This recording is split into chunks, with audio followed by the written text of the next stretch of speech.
या हेडलाईन्सचे प्रायोजक आहेत बीटीपी यात्रा ग्रुप अमरावती।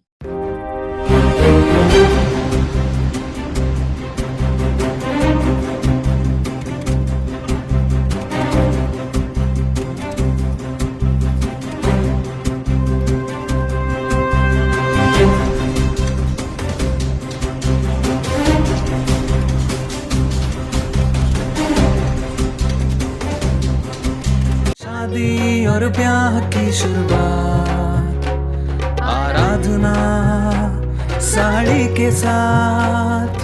आराधना wholesale shopping mall L2 Bizland complex, Nandgaon Peth, Amravati, Jawahar road, Amravati.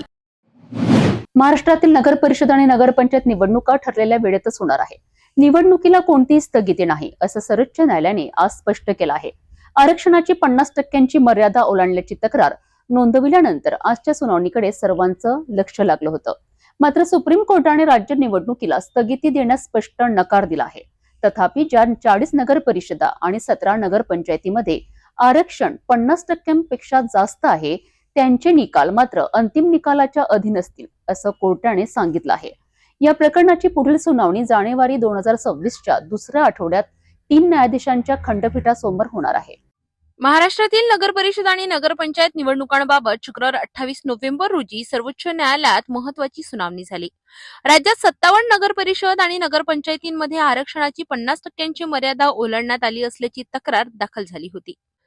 त्यामुळे या निवडणुकांना स्थगिती मिळणार का याकडे सर्वांचं लक्ष होतं। सुनावणी दरम्यान वरिष्ठ वकील इंदिरा जयसिंग यांनी बांटी आयोगाच्या अहवालावर आक्षेप घेतला, कारण हा अहवाल ओबीसींची संख्या कमी दाखविण्यासाठी तयार केल्याचा आरोप त्यांनी केला। सरन्यायाधीश सूर्यकांत यांनी या प्रकरणाला गंभीर असल्याचं सांगत जानेवारी 2026च्या दुसऱ्या आठवड्यात हे प्रकरण 3 न्यायाधीशांच्या खंडपीठांसमोर सुनावणीस ठेवणार असल्याचं स्पष्ट केलं। राज्य निवडणूक आयोगाने दिलेल्या माहितीनुसार फक्त 40 नगर परिषद आणि 17 नगरपंचायतींमध्येच आरक्षण 50%पेक्षा जास्त आहे। त्यामुळे या स्थानिक स्वराज्य संस्थांच्या निवडणुका ठरल्याप्रमाणेच होतील, पण निकाल न्यायालयाच्या अंतिम निर्णयाच्या अधीन ठेवले जातील। तेलंगणामध्येही अशीच परिस्थिती निर्माण झाली होती आणि तेथील उच्च न्यायालयाने निवडणुका स्थगित केल्या होत्या। त्यामुळे महाराष्ट्रातही तशीच परिस्थिती निर्माण होते का याची उत्सुकता होती। मात्र सर्वोच्च न्यायालयाने कोणतीही स्थगिती न देता निवडणूक प्रक्रियेला परवानगी दिली आहे।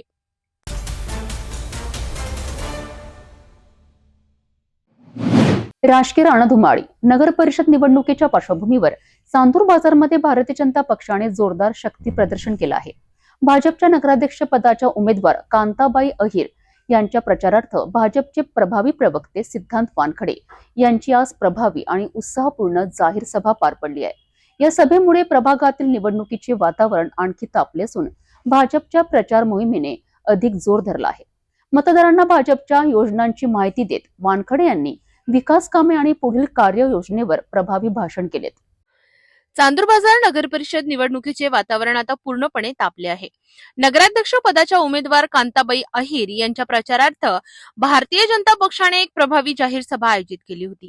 कार्यक्रमाची सुरुवात भारतरत्न डॉक्टर बाबासाहेब आंबेडकर यांच्या प्रतिमेला पुष्पहार अर्पण करून आणि पूजनाने झाली। या सभेसाठी भाजपचे प्रवक्ते सिद्धांत वानखडे यांनी मतदारांना संबोधित केले। त्यांनी आगामी निवडणुकीचा आढावा घेत भाजप सरकारच्या विविध योजनांची माहिती दिली। वानखडे यांनी आपल्या प्रभावी भाषणात चांदूर बाजारातील स्थानिक प्रश्न, झालेली विकास कामे आणि भाजपची भविष्यातील कार्ययोजना स्पष्ट केली। यावेळी नगराध्यक्ष पदाच्या उमेदवार कांताबाई अहिर यांच्यासह भाजपचे अनेक पदाधिकारी उपस्थित होते। या सभेला नागरिकांनी मोठ्या संख्येने उपस्थित राहून उत्स्फूर्त प्रतिसाद दिला। सिद्धांत वानखडे यांच्या या व्याख्यानानंतर चांदूर बाजार प्रभागात निवडणुकीचे वारे अधिक वेगाने वाहत असून भाजपची मोहीम आता जोर धरताना दिसत आहे।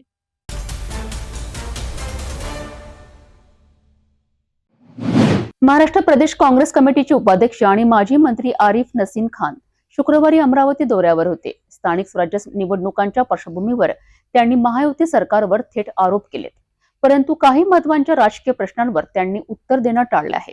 पाहूया याबाबत सविस्तर तपशील। आता राज्यामध्ये स्थानिक स्वराज्य संस्थांच्या निवडणुका सुरू आहे आणि शेवटच्या टप्प्यामध्ये प्रचार फेरी होत आहे आणि मी विदर्भ, मराठवाडा, पश्चिम महाराष्ट्र दौऱ्यावर आहे परंतु ज्या प्रकारे आज या राज्यामध्ये स्थानिक स्वराज संस्थाच्या निवडणुका होत आहे, टिबल इंजन सरकारचे तिन्ही इंजन ज्या प्रकारे प्रचार प्रसार करत आहेत, एकमेकावर टीका करत आहेत, कोणी लक्ष्मी दर्शनची गोष्टी करतोय, तर कोणी तिजोरीच्या चाबी माझा खिशात आहे अशी गोष्ट करतोय. अशा प्रकारच्या ह्या राज्यामध्ये हा राज्य छत्रपती शाहू फुले आंबेडकरची विचारधाराचा हा राज्य आहे. ह्या राज्यामध्ये निवडणुकाच्या प्रचारात अशा प्रकारच्या वक्तव्य दुर्दैव आहे आणि राज्याची जी समस्या आहे त्याच्यावर कोणी चर्चा करायला तयार नाही. शेतकऱ्यांचं जे मागच्या या पावसामुळे जे नुकसान झालेलं आहे ते नुकसान भरपाई लोकांना मिळत नाहीये. शेतीमालाचा भाव लोकांना ही सरकार द्यायला तयार नाहीये. उलट बाकीचं जे त्यांनी पुढच्या गेल्या विधानसभाच्या निवडणुकामध्ये जे आश्वासन दिला होता लाडकी बहिणीच्या नावाखाली मदत करण्याचा, 2100 रुपये कुठे आहेत त्याच्यावर बोलायला तयार नाही आहेत.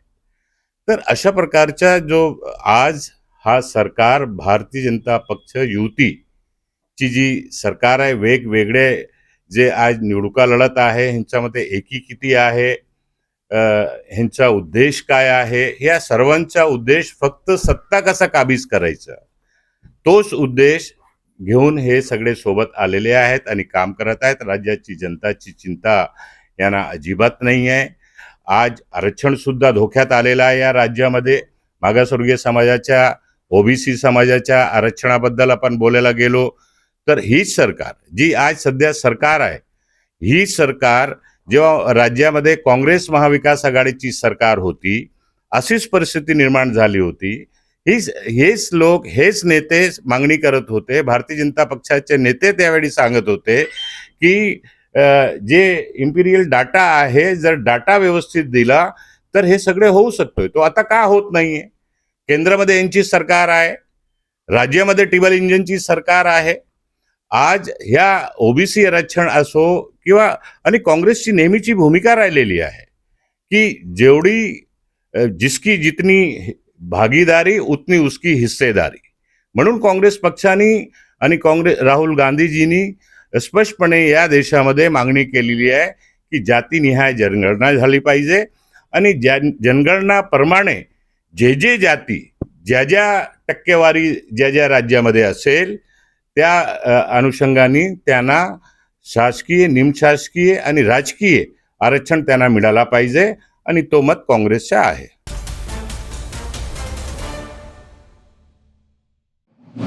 अमरावती शहरातील सर्वात महत्त्वाच्या प्रकल्पांपैकी एक असलेल्या गोपालनगर रेल्वे अंडरपासचे काम आता युद्ध पातळीवर सुरू आहे. शुक्रवार 28 नोव्हेंबर रोजी महानगरपालिकेचे आयुक्त सौम्या शर्मा चांडक, बडनेरा मतदारसंघाचे आमदार रवी राणा तसेच रेल्वे विभागाचे संबंधित अधिकारी यांनी स्वतः या कामाची पाहणी केली. या पाहणी दरम्यान अधिकाऱ्यांना काम वेळेत आणि दर्जेदार पद्धतीने पूर्ण करण्याचे निर्देश देण्यात आले. अंडरपासचे उद्घाटन लवकरच करण्यात येणार असल्याची माहिती आमदार रवी राणा यांनी दिली आहे. अमरावतीतील गोपालनगर परिसरातील वाहतूक कोंडी सोडविण्यासाठी सुरू असलेल्या रेल्वे अंडरपासच्या कामात आता गती आली आहे. महानगरपालिका आयुक्त सौम्य शर्मा चांडक, बडनेरा मतदारसंघाचे आमदार रवी राणा आणि रेल्वे विभागाचे अधिकारी यांनी शुक्रवारी प्रत्यक्ष उपस्थित राहून कामाचा वेध घेतला.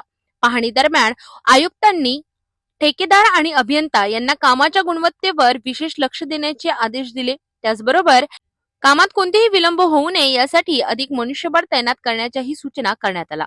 आमदार रवी राणा यांनी सांगितले की नागरिकांना दिलासा देणारा हा अंडरपास प्रकल्प अंतिम टप्प्यात आला असून काही तांत्रिक कामे पूर्ण होताच अंडरपासचे उद्घाटन लवकरच करण्यात येणार आहे. या अंडरपासमुळे गोपालनगर, जुना बायपास तसेच नांदगाव पूर्व भागातील हजारो नागरिकांना दररोजच्या वाहतूक कोंडीतून मोठी सुटका होणार आहे. बिलकुल गोपालनगर अंडरपास या संदर्भात मुख्यमंत्र्यांची वेळ घेत आहे आणि लवकरच महानगरपालिकेचे अनेक प्रोजेक्ट सुद्धा तयार झालेले आहे. त्या संदर्भात सुद्धा मुख्यमंत्र्यांच्या हातून उद्घाटन झालं पाहिजे अशी मनपा आयुक्तांची सुद्धा इच्छा आहे. माझी सुद्धा इच्छा आहे की गोपालनगर अंडरपासचं उद्घाटन मुख्यमंत्र्यांनी करावं. या संदर्भात उद्घाटनाची पूर्वतयारी म्हणून आम्ही इथे पाहण्यासाठी आलेलो आहे पूर्ण पाहणी मनपा आयुक्त मॅडमनी सुद्धा केली. रेल्वेचे अधिकारी सुद्धा आहे, कॉर्पोरेशनचे अधिकारी आहे. या ठिकाणी इथले नगरसेवक सुनील भाऊ काळे आहे, स्मृतीताई ढोकेताई या ठिकाणी उपस्थित आहे, अनेक बाकीचे कार्यकर्ते या ठिकाणी उपस्थित आहे. तर त्यांच्या उपस्थितीत सगळ्या अधिकाऱ्यांसोबत पाहणी करून याचा अहवाल पूर्ण महानगरपालिकेच्या आयुक्त तयार करतील. त्या अहवालानुसार जे ज्या सूचना रेल्वे विभागाला द्यायच्या आहे, जे जे काम अर्धवट आहे ते आयुक्ताच्या माध्यमातून ते पूर्ण केल्या जाईल आणि त्याच्यानंतर या ठिकाणी उद्घाटनाची आम्ही तयारी करू. त्याचबरोबर स्कायवॉक संदर्भात सुद्धा या ठिकाणी रेल्वे विभागाला मी निर्देश दिलेले आहे. महानगरपालिका आयुक्तांनी सांगितलं आहे लवकर त्याचं एस्टिमेट तयार करा, जेणेकरून शाळेमध्ये जाणारे मुलं किंवा पैदल जाणारे बुजुर्ग आहे, मुलं आहे, महिला आहे, त्या लोकांना अंडरपासमध्ये त्रास होऊ नये, कुठला ॲक्सिडेंट होऊ नये म्हणून स्कायवॉकचं एस्टिमेट तयार करून ते स्कायवॉकसुद्धा आपण या ठिकाणी मंजूर करत आहे. असं पूर्ण काम जवळपास 90-95% पूर्ण झालेलं आहे. आता उद्घाटनाच्या प्रतीक्षेमध्ये आहे. मुख्यमंत्र्यांची वेळ घेऊन लवकर आम्ही याचं उद्घाटन करू.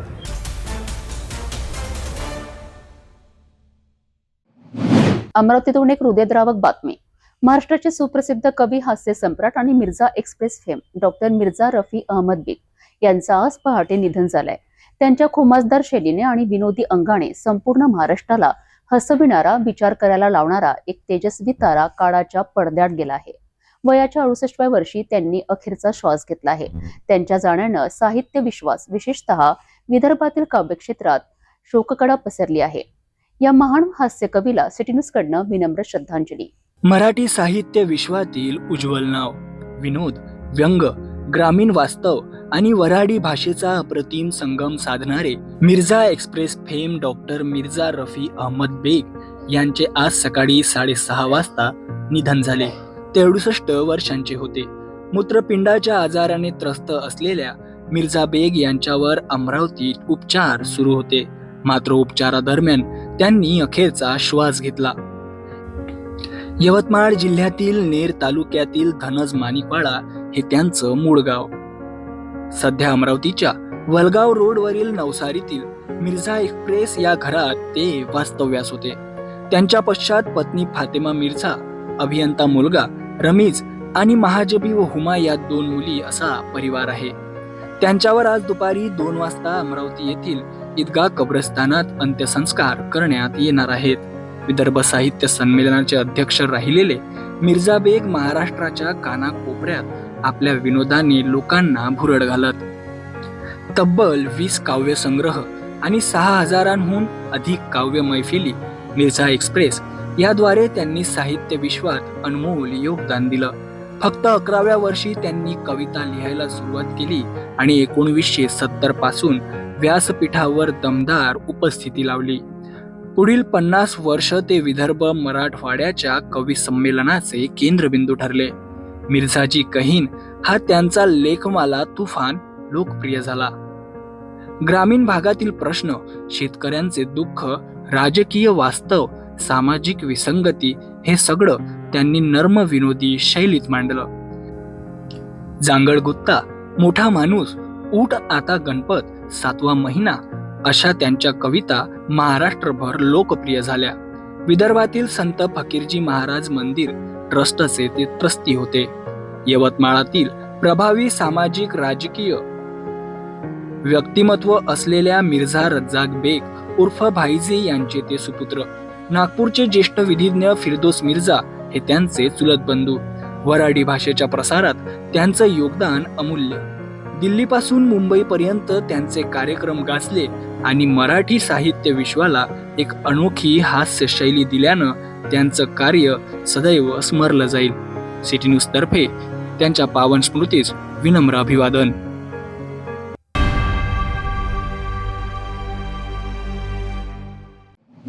अमरावती जिल्ह्यातील नांदगाव खंडेश्वर तालुक्यातील चांदसुरा येथील 3 शेतकऱ्यांनी पिकांच्या नुकसान भरपाईसाठी 10 वेळा पाठपुरवठा करूनही न्याय न मिळाल्याचा गंभीर आरोप केला आहे. सलग 2 वर्षांच्या पिकांचे 7,61,000 रुपयांचे नुकसान भरपाई न मिळाल्याने हे शेतकरी 1 जानेवारी रोजी जलसमाधी घेणार आहेत. शेतकरी सांगतात आहे की कर्जबाजारीपणा, आर्थिक संकट आणि 2 वर्षांपासून दिवाळी न साजरी करता आलेली परिस्थिती यामुळे ते पूर्णपणे खचून गेले आहेत. आता 1 जानेवारी पर्यंत भरपाई न मिळाल्यास चांदसुरा तलावात जलसमाधी घेण्याचा त्यांचा इशारा आहे. या प्रकाराला संबंधित विभाग आणि अधिकारी जबाबदार असतील असेही अर्जदारांनी स्पष्ट केले आहेत. मी चांदसुरा तालुका नांदगाव खंडेश्वर जिल्हा अमरावती येथील शेतकरी असून माझे शेत चांदसुऱ्याला आहे, धरणाच्या काठावर आहे आणि माझी शेती त्यामध्ये पूर्ण धरण भरल्यामुळे माझ्या शेतातील पिकाचे नुकसान झाले आहे. तसेच माझे सहकारी जे आहे 12-13 जण 3 गावं मिळून हा साठवण प्रकल्प चांदसुरा आहे. या 3 गावातील 12-13 शेतकऱ्यांची जवळपास सगळ्यामध्ये पाणी शिरून नुकसान झाले. यासंबंधी आम्ही जलसंपदा, जलसंधारण विभाग अशा अनेक ठिकाणी आम्ही आमची तक्रार नोंदवली. त्यानुसार पंचनामा झाला. पंचनामा होऊन प्रस्ताव हा मुख्य जलसंपदा अधिकारी यांच्याकडून नागपूरला विदर्भ विकास पाटबंधारे विकास महामंडळाला पाठवण्यात आला.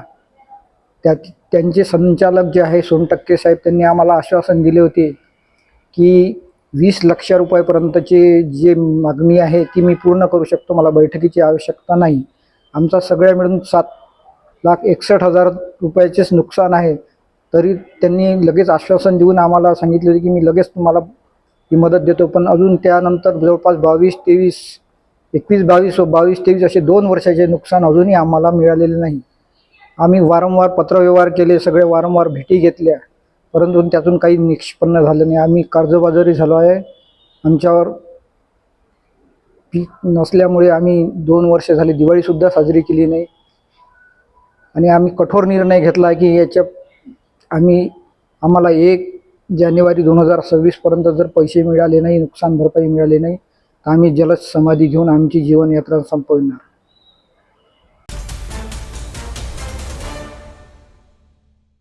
शादी और ब्याह की शुरुआत आराधना साड़ी के साथ. Aradhana wholesale shopping mall L2 Bizland complex Nandgaon Peth Amravati, Jawahar road Amravati.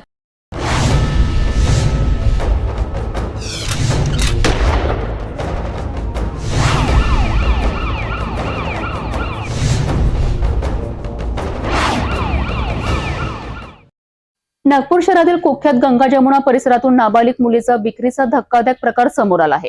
गोपनीय माहितीनंतर लकडगंज पोलिसांनी रात्री उशिरा धाड टाकत ही नाबालिग मुलगी सुरक्षितपणे रेस्क्यू केली आहे. या प्रकरणात 4 जणांवर गुन्हा दाखल करण्यात आला असून 2 आरोपींना घटनास्थळावरूनच अटक करण्यात आली आहे. उर्वरित 2 आरोपी फरार असून त्यांचा पोलिसांकडून शोध सुरू आहे. मानव तस्करी विरोधातील ही कारवाई अत्यंत महत्त्वाची मानली जात आहे. नागपूरच्या गंगा जमुना परिसर जो देह विक्री आणि विविध गुन्हेगारी क्रियाकल्पांसाठी कुख्यात आहे, तिथून पुन्हा एकदा थरारक घटना समोर आली आहे. गुप्त माहितीच्या आधारे लकडगंज पोलिसांनी रात्री छापा टाकून नाबालिग मुलीची विक्री करण्याचा प्रयत्न उधळून लावलाय.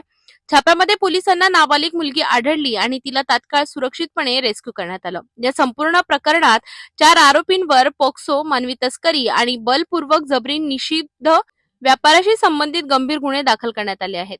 कारवाई दरम्यान 2 आरोपी पोलिसांच्या हाती लागले तर इतर 2 तिथून पसार झाले. फरार आरोपीचा शोध घेण्यासाठी विशेष पथके गठीत करण्यात आली आहेत. पोलिसांच्या म्हणण्यानुसार गंगा जमुना परिसरात सुरू असलेल्या बेकायदेशीर धंद्यांना आळा घालण्यासाठी ही कारवाई मोठा धक्का ठरेल.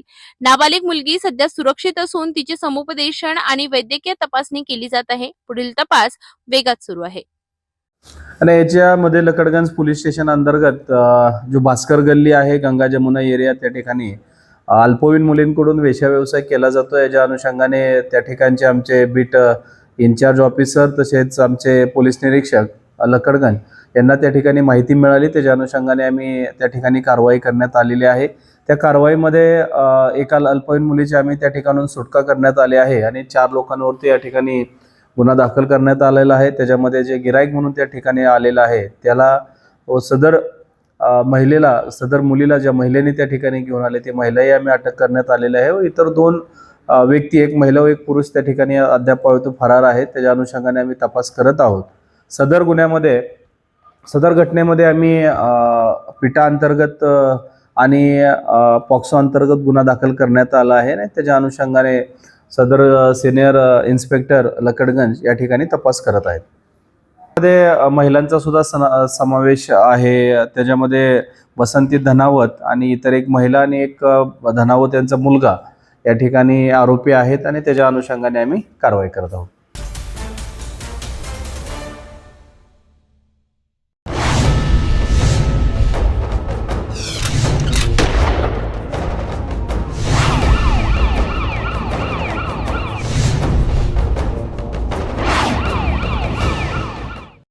लातूर शहरातून एक धक्कादायक आणि मन हेलावून टाकणारी घटना समोर आली आहे.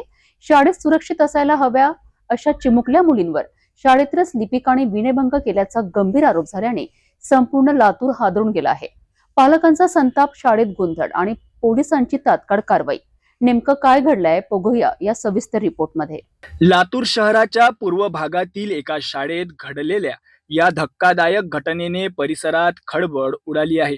शाळेतील लिपिकाने अल्पवयीन शाळकरी मुलींवर विनयभंग केल्याचा गंभीर आरोप समोर आला असून ही बाब उघडकीस येताच पालकांमध्ये संतापाचा उद्रेक झाला. घटना समजतात पालकांनी तात्काळ शाळेत धाव घेतली आणि लिपिका विरोधात गुन्हा दाखल करण्याची जोरदार मागणी केली. त्यानंतर पोलिसांनी आरोपी लिपिका विरुद्ध BNS कलम 74, 75, 79 तसेच पॉस्को कायद्याच्या कलम 8 आणि 12 अंतर्गत गुन्हा दाखल केला आहे. धक्कादायक बाब म्हणजे या प्रकाराची माहिती असूनही ती लपवून ठेवल्याच्या आरोपाखाली 2 शिक्षकांवरही पोस्को कायद्याच्या कलम 21 अंतर्गत कारवाई करण्यात येत आहे. या घटनेमुळे शाळेच्या सुरक्षिततेवर, कर्मचाऱ्यांच्या नियुक्ती प्रक्रियेवर गंभीर प्रश्नचिन्ह निर्माण झाले आहे. गुरुवारी शाळा परिसरात तणावपूर्ण वातावरण पाहायला मिळाले, तर पीडित मुलींसाठी तात्काळ समुपदेशन सेवा सुरू करण्यात आली आहे. पालकांनी आरोपींना कठोरात कठोर शिक्षा देण्याची मागणी केली असून आता फक्त कारवाई नव्हे तर संपूर्ण व्यवस्था बदलावी लागेल असा इशाराही प्रशासनाला दिला आहे. ही घटना केवळ एका शाळेचा विषय नसून संपूर्ण समाजाच्या सुरक्षेचा आणि पालकांच्या विश्वासाचा प्रश्न बनला आहे.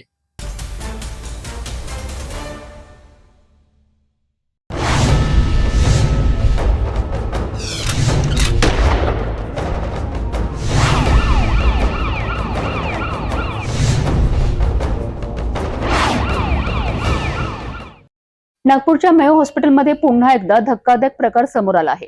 मेयो मधील फॉरेन्सिक मेडिसिन आणि टॉक्सिकोलॉजी विभागाचे प्रमुख डॉक्टर मकरंद व्यवहारे यांच्या विरोधात प्रथम वर्षाच्या महिला ज्युनियर रेसिडेंट डॉक्टर्सकडनं यौन शोषणाची गंभीर तक्रार करण्यात आली आहे. माड म्हणजेच महाराष्ट्र असोसिएशन ऑफ रेसिडेंट डॉक्टर्सने दिलेल्या तक्रारीनंतर तहसील पोलीस ठाण्यात डॉक्टर व्यवहारे यांच्यावर गुन्हा दाखल करण्यात आला असून पोलिसांनी पुढील तपास सुरू केला आहे. नागपूरच्या मेयो हॉस्पिटलमध्ये महिला डॉक्टरवरील कथित यौन शोषणाचा गंभीर प्रकार उघडकीस आला आहे. फॉरेन्सिक मेडिसिन आणि टेक्नॉलॉजिस्ट विभागाचे प्रमुख डॉक्टर मकरंद व्यवहारे यांनी विभागातील प्रथम वर्षाच्या ज्युनियर रेसिडेंट महिला डॉक्टरसोबत गैरवर्तन केल्याची तक्रार माड संस्थेकडे करण्यात आली होती. तक्रारीनुसार डॉक्टर व्यवहारे यांनी शैक्षणिक अधिकारांचा गैरवापर करून महिला डॉक्टरवर दबाव टाकत तिच्यासोबत जबरदस्ती करण्याचा प्रयत्न केला. अनुचित पोशाख, वर्तन आणि अधिकाराचा दुरुपयोग करत आपल्या केबिनमध्ये तिला त्रास दिल्याचा आरोपही पीडितेने केला आहे. या गंभीर आरोपांची दखल घेत माड संस्थेने अधिकृत तक्रार तहसील पोलीस ठाण्यात दाखल केली. पोलिसांनी त्वरित कारवाई करत भारतीय दंड संहितेतील संबंधित यौन शोषणाच्या आणि धमकीच्या कलमांनुसार डॉक्टर मकरंद व्यवहारे यांच्यावर गुन्हा नोंदविलाय. सध्या पोलिसांकडून महिला डॉक्टरचे जबाब नोंदविले जात असून हॉस्पिटल प्रशासनाकडून चौकशी सुरू झाली आहे. मेयो सारख्या मोठ्या सरकारी रुग्णालयात वरिष्ठ डॉक्टरकडूनच असा प्रकार घडल्याने डॉक्टर आणि विद्यार्थ्यांमध्ये मोठी खळबळ उडाली आहे. याच्यामध्ये तहसील पोलीस स्टेशनला जे फॉरेन्सिक मेडिकल सायन्सचे HOD आहेत डॉक्टर व्यवहारे यांच्यावरती आज सकाळी गुन्हा दाखल करण्यात आलेला आहे. त्या ठिकाणी जे PGला जी विद्यार्थिनी आहे तिच्या फिर्यादीवरून हा गुन्हा दाखल करण्यात आला आहे. त्याच्यामध्ये भारतीय न्याय संहिता BNS याच्या अंतर्गत कलम 74, कलम 75, कलम 78, 79 या कलमांतर्गत डॉक्टर व्यवहारे यांच्यावरती गुन्हा दाखल करण्यात आलेला आहे आणि पुढील तपास करण्यात येत आहे. यापूर्वी त्यांच्यावर काही गुन्हे दाखल होते का नव्हते या अनुषंगाने आम्ही माहिती घेत आहोत आणि त्याच्या अनुषंगाने सुद्धा तपास केला जाईल. याच्यामध्ये आरोपी अद्याप अटक नाही आहे. तपासामध्ये आम्हाला पुढील कारवाई करण्यात येईल.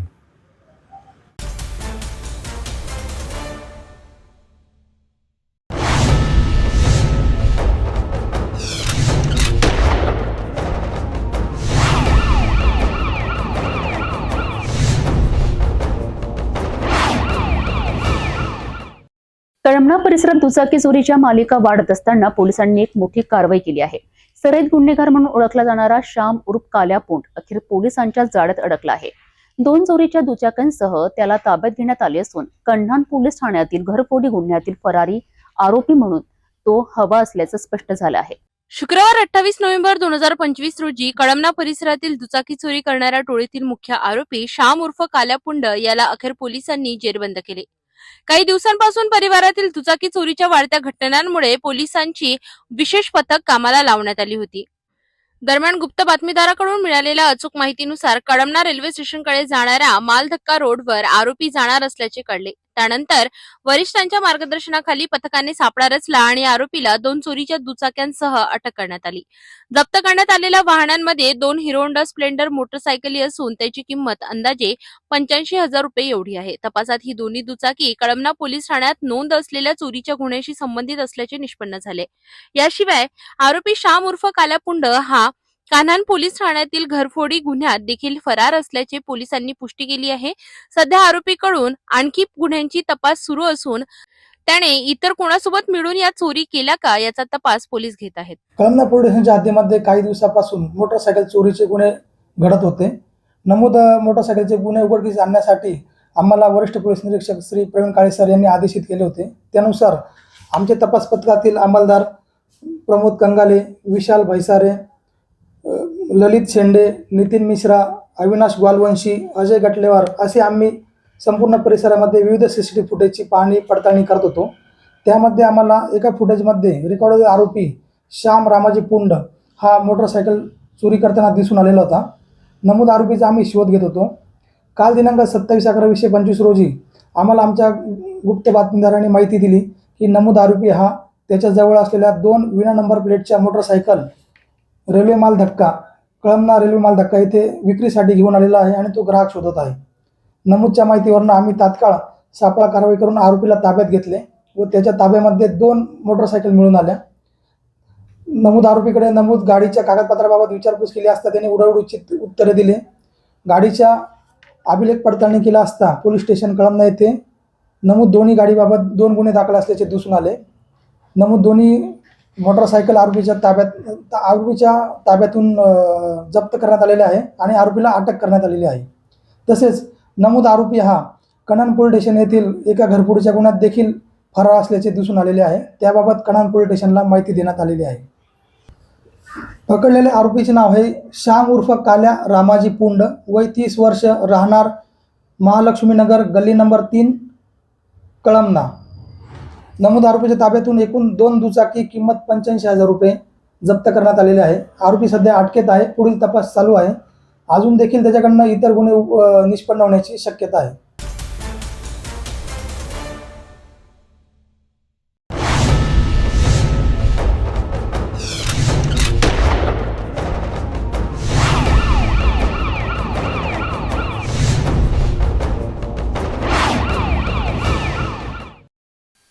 अमरावती ग्रामीण जिल्ह्यात अवैध वाळू तस्करीवर पोलिसांची मोठी धडक कारवाई झाली असून तब्बल 36,70,000 रुपयांचा मुद्देमाल जप्त करण्यात आलाय.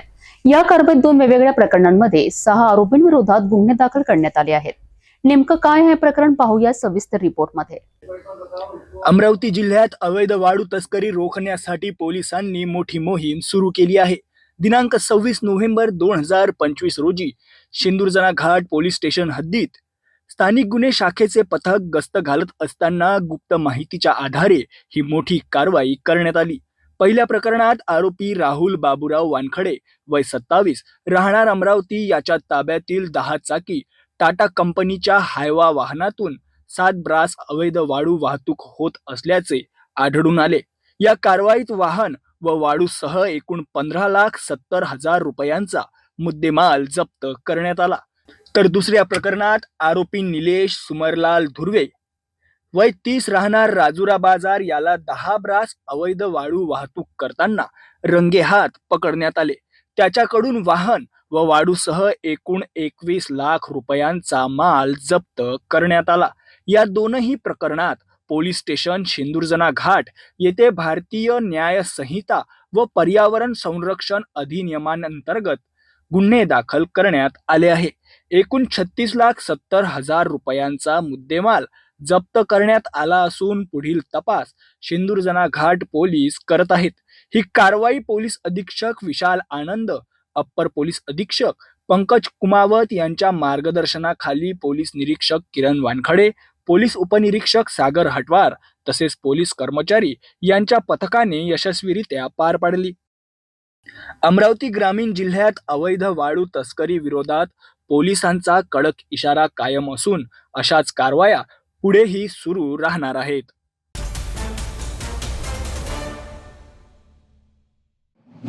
नांदेड शिक्षक पात्रता परीक्षा टीईटी संदर्भात सर्वोच्च न्यायालयात पुनर्विचार याचिका दाखल न केल्याने राज्यातील लाखो शिक्षकांमध्ये तीव्र नाराजी निर्माण झाली आहे. याच निषेधार्थ येत्या 5 डिसेंबर रोजी नांदेडमध्ये भव्य मूक मोर्चा काढण्यात येणार आहे. ITI पासून जिल्हाधिकारी कार्यालयापर्यंत निघणाऱ्या या मोर्चात प्राथमिक, माध्यमिक आणि उच्च माध्यमिक शाळांतील शिक्षक तसेच शिक्षकेतर कर्मचारी सहभागी होणार आहेत. 1 सप्टेंबर रोजी सर्वोच्च न्यायालयाने दिलेल्या महत्वपूर्ण निकालात देशातील 1ली ते 8वी पर्यंत अध्यापन करणाऱ्या शिक्षकांसाठी शिक्षक पात्रता परीक्षा टीईटी 2 वर्षात उत्तीर्ण करणे अनिवार्य असल्याचे स्पष्ट केले. या पार्श्वभूमीवर राज्यातील अनेक शिक्षकांच्या सेवांना संरक्षण न राहण्याची भीती निर्माण झाली. शिक्षक संघटनांनी वारंवार शासनाला पुनर्विचार याचिका दाखल करण्याची मागणी केली. शासनाने आश्वासन दिले असले तरी आजपर्यंत सर्वोच्च न्यायालयात याचिका दाखल न झाल्याने शिक्षकांमध्ये असंतोष उसळला आहे. याच्या निषेधार्थ नांदेडमध्ये 5 डिसेंबर रोजी राज्यभरातील शिक्षकांचा मूक मोर्चा आयोजित करण्यात आला आहे. ITI पासून जिल्हाधिकारी कार्यालयापर्यंत शांततामय रॅली काढून शासनाचे लक्ष वेधण्यात येणार आहे. पत्रकार परिषदेत महाराष्ट्र राज्य प्राथमिक व माध्यमिक शिक्षक संघटना समन्वय समितीचे राज्याध्यक्ष मधुकर उन्हाडे यांनी माहिती दिली. यावेळी उर्दू शिक्षक संघटनेचे MS गफ्फार, मराठवाडा मुख्याध्यापक संघटनेचे संजय शिफारकर आणि अन्य पदाधिकारी उपस्थित होते. तर 5 डिसेंबर 2025 रोजी संपूर्ण महाराष्ट्रामध्ये महाराष्ट्र राज्य प्राथमिक माध्यमिक शिक्षक संघटना समन्वय समितीच्या वतीनं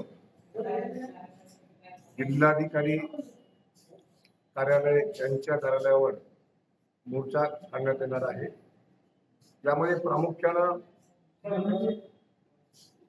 देशात जो शैक्षणिक क्षेत्रामध्ये टीईटीच्या संदर्भामध्ये जो प्रश्न निर्माण झालेला आहे, 1 नोव्हेंबर 2025 रोजी माननीय भारताच्या सर्वोच्च न्यायालयाने या संदर्भात निकाल देऊन सर्व शिक्षकांना, म्हणजे 1ली ते 8वी पर्यंत अध्यापन करणाऱ्या सर्व शिक्षकांना टीईटी उत्तीर्ण होणे गरजेचे आहे असा निकाल दिलेला होता.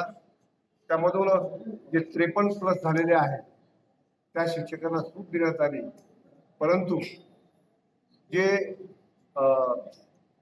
ज्यांना पदोन्नती हवी आहे त्यांना ती टीईटी परीक्षा उत्तीर्ण होणं कंपल्सरी केलेलं आहे.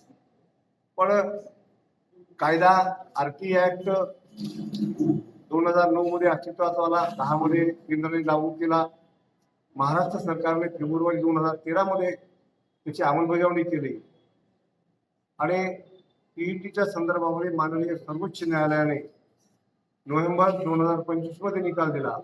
तो निकाल शिक्षक बांधवामध्ये अस्वस्थता निर्माण करणारा आहे. म्हणून आम्ही महाराष्ट्र शासनाला विनंती करत आहोत, या संदर्भात आमच्या शिक्षक समन्वय समितीची बैठक 4 नोव्हेंबर 2025 रोजी पुण्याला झालेली होती.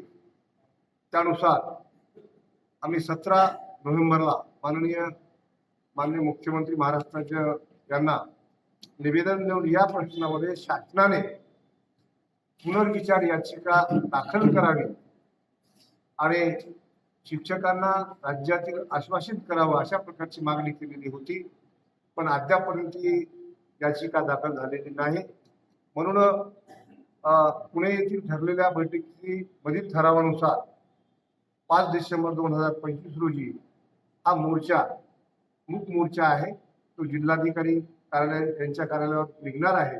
या मोर्चामध्ये राज्यातील जवळपास 22 ते 25 संघटना आहेत. नांदेड जिल्ह्यातील जवळपास 25 संघटना, जिल्हा परिषद, प्राथमिक, माध्यमिक, खाजगी संस्था चालक, शिक्षकेतर कर्मचारी हे सगळे मोठ्या संख्येने 5 डिसेंबर या दिवशी इथे जमणार आहेत आणि शासनाच्या म्हणजे या संदर्भामध्ये शासनाचं लक्ष वेधून घेण्यासाठी हा मोर्चा आम्ही काढणार आहोत. ह्या आमच्या याचबरोबर इतर ज्या मागण्या आहेत, जुनी पेन्शन योजना लागू करावी, शिक्षण सेवक योजना बंद करावी, त्यानंतर 10-20-30 आश्वासित प्रगती योजना राज्यातील शिक्षकांना लागू करावी, 15 मार्च 2024चा जो संच मान्यतेचा GR आहे तो रद्द करण्यात यावा. त्याचबरोबर म्हणजे सर्वात महत्वाची गोष्ट, शिक्षकावर लादण्यात येणारी अशैक्षणिक कामे ती रद्द करावी, जेणेकरून विद्यार्थ्यांना अध्यापन करू द्यावं, त्यांच्या गुणवत्तेकडे लक्ष देऊ द्यावं. अशा प्रकारच्या ह्या 13 मागण्या आहेत. या 13 मागण्यांच्या संदर्भामध्ये हे आंदोलन आहे आणि अशा प्रकारचा मोर्चा 5 डिसेंबर 2025 रोजी आपल्या ITI पासून माननीय जिल्हाधिकारी यांच्या कार्यालयावर निघणार आहे. किती शिक्षकांसाठी म्हणजे जवळपास 20 लाख शिक्षक आहेत. महाराष्ट्रामध्ये 3 ते 4 लाखच्या आसपास शिक्षक आहेत. मोर्चाच्या बंद करून शिक्षक येणार आहेत. शाळा बंद आंदोलन आहे आणि शाळा बंद करून आपल्याला या मोर्चामध्ये सहभागी व्हायचं आहे. अशा प्रकारचा निर्णय महाराष्ट्राचे प्राथमिक माध्यमिक शिक्षक समन्वय समितीने घेतलेला आहे. त्याची अंमलबजावणी पूर्ण राज्यामध्ये होणार आहे, यात काही शंका नाही.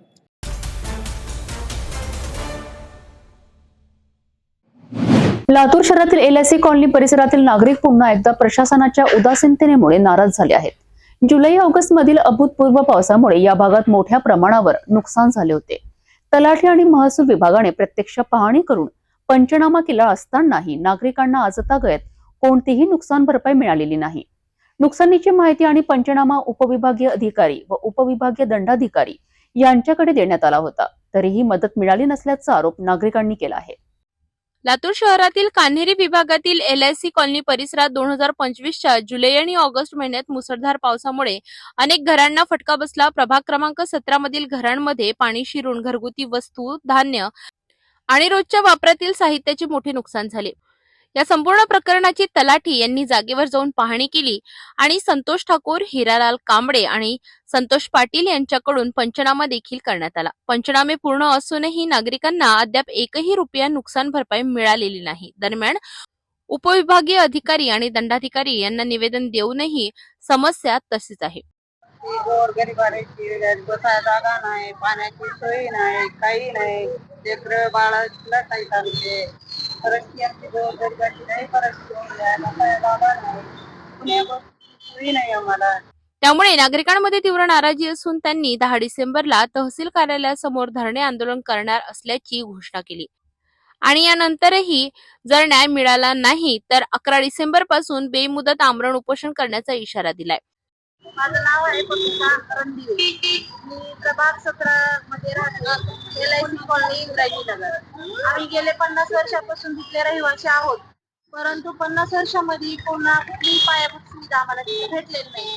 पाणी नाही, रस्ते नाही आणि लेआउट कुठलं नसल्यामुळं त्या मागच्या पावसामध्ये अतिवृष्टी झाल्यामुळं मागच्याच त्या प्रत्येक वर्षीच्या पावसामध्ये पूर्ण पाणी आमच्या घरामध्ये घुसतंय आणि आम्ही सगळे मजुरी करून खाणारे लोक आहोत. पूर्ण पाणी घरामध्ये घुसून संसार उपयोगी जी वस्तू आहेत आमचे धान्य, भांडे, कपडे सगळं खराब झालेलं आहे. परंतु तिथं कुठलाही अधिकारी येऊन फॉलोअप घ्यायला तयार नाही. आम्ही सतत तक्रार देत असतो महानगरपालिका, तहसील ऑफिस, कलेक्टर ऑफिसला निवेदन देतो, तक्रार देतो, जाऊन सांगतो, परंतु तिथं अधिकारी कुठं येऊन फॉलोअप घ्यायला तयार नाही, नोंद घ्यायला तयार नाही. तिथं तुम्हाला राहायला कुणी सांगितलंय, पण उलट आम्हाला अधिकारी सांगतात आणि आम्हाला छापतात. पण येऊन आमचा पंचनामा करून आम्हाला आता 2,500 लोकांना मदत भेटलेली आहे लातूरमध्ये अतिवृष्टी झालेली झाल्यामुळे. बऱ्याच लोकांना जिथं पाणी घुसलं नाही त्या लोकांना मदत भेटलेली आहे पाहायला गेलं तर. पण आमच्या घरामध्ये तिथं सगळ्यांचे झोपडपट्टी एरिया आहे आणि झोपडपट्टीच आमचे पत्र्याचे शेड आहेत आणि लेआउट नसल्यामुळे पूर्ण पाणी जी पावसाचं आहे पूर्ण घरामध्ये येते आणि घरामध्ये आल्यानंतर ना बसायला जागा राहते, ना अन्न शिजवून खायला काय भांडे राहतात, ना काही चांगलं व्यवस्थित राहत नाही. तरी सुद्धा आम्ही असल्या हालाकीचे जेवण काढून सुद्धा अधिकारी तिथे येत नाहीत, ना तलाठी तिथे येत नाहीत, ना नोंद बुकली घेत नाही. तुमच्या मागण्या पूर्ण न झाल्यास काय करणार पुढे? आम्हाला मागण्या जर आमच्या नाही पूर्ण झाल्या तर आम्ही मागेही निवेदन दिलेलं आहे महानगरपालिका आणि तहसील ऑफिस आणि कलेक्टर ऑफिसला. आम्ही तहसील ऑफिस समोर आम्ही उपोषणाला बसणार आहे. होईपर्यंत. सदर नागरिकांचे म्हणणे आहे की पंचनामा होऊनही मदत न मिळणे ही अन्यायकारक बाब असून तात्काळ नुकसान भरपाई द्यावी. आता प्रशासन काय भूमिका घेते याकडे सर्वांचे लक्ष लागले आहे. आम्ही राहता वेलाशी कॉलनी झोपडपट्टीमध्ये. आम्ही चिखला पाण्यात कसं राहायचं, आमचं अन्नधान्य सगळं वाटोळं झालं. आम्हाला बसायला जागा नको, त्याची काहीतरी सुविधा करायला पाहिजे. आम्ही कुठवर वनवास काढायचं, आमचे लेकरं बाळ घेऊन. पिण्याच्या पाण्याची सुविधा नाही, पाणी विकत घ्यायला पाहिजे आम्हाला. कुठवर पाणी विकत घ्यायचं, लाईटीची सुविधा नाही.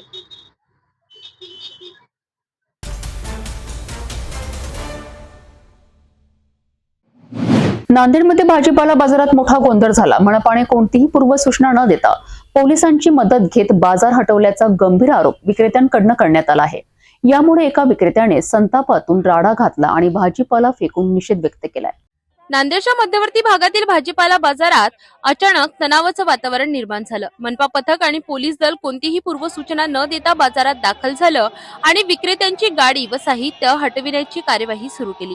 अनपेक्षित कारवाईमुळे विक्रेते संतप्त झाले. एका विक्रेत्याने त्या ठिकाणी मोठा गोंधळ घातला तर इतर विक्रेत्यांनी भाजीपाला रस्त्यावर फेकून मनपाच्या कार्यवाहीचा निषेध केला. शेतकऱ्याच्या मालाला भेंडीचं कॅरेट काल 1200 रुपयाला गेलं, टमाट्याचं कॅरेट काल 1200 रुपयाला गेलं. आज आमच्या टमाट्याचा कॅरेटचा भाव 200 रुपये. हे कशामुळे? महानगरपालिकेमुळे. तिथं बसू नका, तिथं बसू नका. आज मी माल आणून यायला बसलो, यायला जर आमचा शेतकऱ्याचा माल व्यापाऱ्याने जर शेतकऱ्याचा माल खरीदला तर याच्या मालाचे पैसे व्हावे लागतात.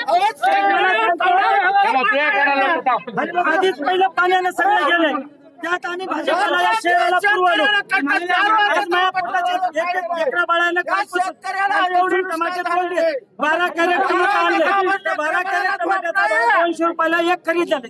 आज मला सांगा, आज माझे नुकसान किती आहे? आज माझे टोटल नुकसान 18,000 रुपये झाले. हे सरकार देऊ शकते का?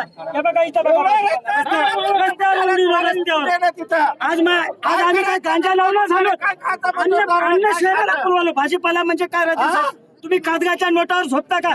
कागदा खाता का तुम्ही? दुकान आहे शोरूम मधील भाजीपाला रस्ता. मला सांगा, वाईनचं दुकान शिवाजीनगरला, दारूची वाईन साठे चौकात आणि शेतकऱ्याच्या मालाचा उकांड्या. म्हणजे हे कोणत्या आहे?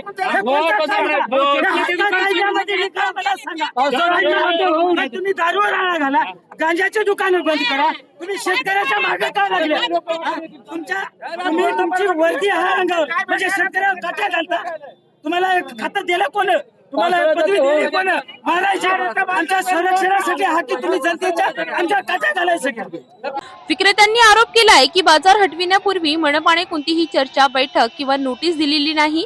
या कारवाईनंतर विक्रेत्यांमध्ये तीव्र नाराजी पसरली आहे आणि मनपाच्या निर्णयावर अनेक प्रश्नचिन्ह उपस्थित केली जात आहेत. नगरपालिकेचा निषेध व्यक्त करतो, इथल्या पोलीस प्रशासनाचा निषेध व्यक्त करतो, महाराष्ट्र शासनाचा मी निषेध व्यक्त करतो. कारण का या ज्योती टाकीच्या रोडला, आनंदनगर रोडला, MS 26 नंबर रोडला जवळपास 10-15 वर्षापासून तरकारीचे दुकान लागतात साहेब. तरकारीचे दुकान रोडवर नका म्हणता तुम्ही. दारू घेणारे माणसं रोडवर जमतात, तरकारी विकणारे तुम्हाला रोडवर जमतात. पुन्हा तुम्ही इंदिरा गांधी मैदानावर नगरपालिकेच्या माध्यमातून बाजार बसवल्या तर बसवल्या. कुठल्या व्यापाऱ्याला कल्पना नाही साहेब, कुठल्या शेतकऱ्याला कल्पना नाही, कुठल्या व्यापाऱ्याला नाही कल्पना, कुठल्या शेतकऱ्याला कल्पना नाही. किंवा जे नांदेडचा ग्राहक आहे तरकारीचा, त्या तरकारी घेणाऱ्याला देखील कल्पना नाही साहेब. कुठल्याच तुमच्या नगरपालिकेचं नियोजन नसताना जर तुम्ही अचानक बाजार भाव असाल तर ती आम्हाला जमणार नाही. कारण का जमणार नाही साहेब? आमची 10 रुपयाची वस्तू 2 रुपयाला कोणी घ्यायला तयार नाही साहेब. एक वस्तू आम्हाला पिकवण्यासाठी किमान 100 दिवस लागतात. याचा नगरपालिकेनं कुठेतरी विचार केला पाहिजे.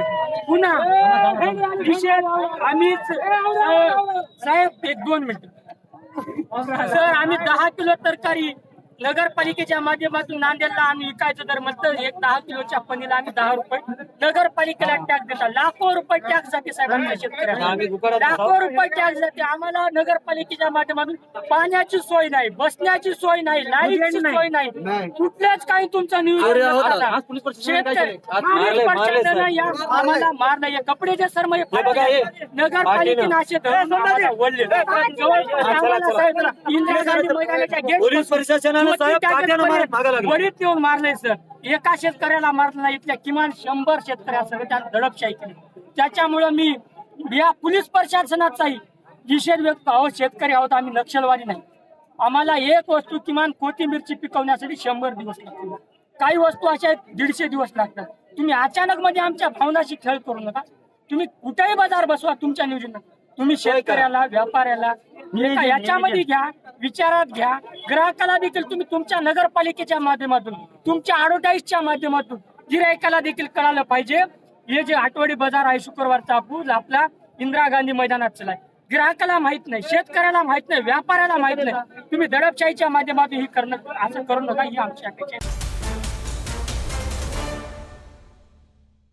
शादी और ब्याह की शुरुआत, आराधना साड़ी के साथ।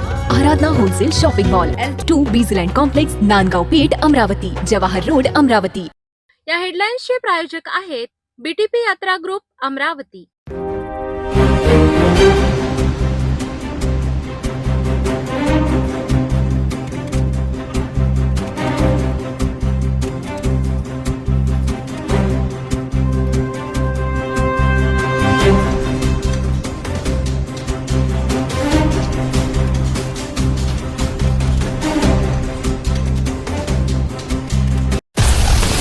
हर खबर पर पैनी नजर, हर मुद्दे पर सटीक वार, यही है सिटी न्यूज की पहचान। जहाँ सच्चाई की आवाज दबाई जाती है, वहाँ सिटी न्यूज उठाता है सवाल। हर स्क्रीन पर, हर प्लेटफॉर्म पर हमारी मौजूदगी बोलती है। सिटी न्यूज हमेशा सच के साथ। अस्वीकरण. सिटी न्यूज चॅनलवर राजकीय, सामाजिक, धार्मिक कार्यकर्ते, प्रशासकीय अधिकारी, कर्मचारी किंवा कोणत्याही व्यक्तीने व्यक्त केलेले विचार अथवा माहिती ही त्यांची वैयक्तिक मते आहेत. त्या मतांशी सिटी न्यूज चॅनलची सहमती असणे आवश्यक नाही.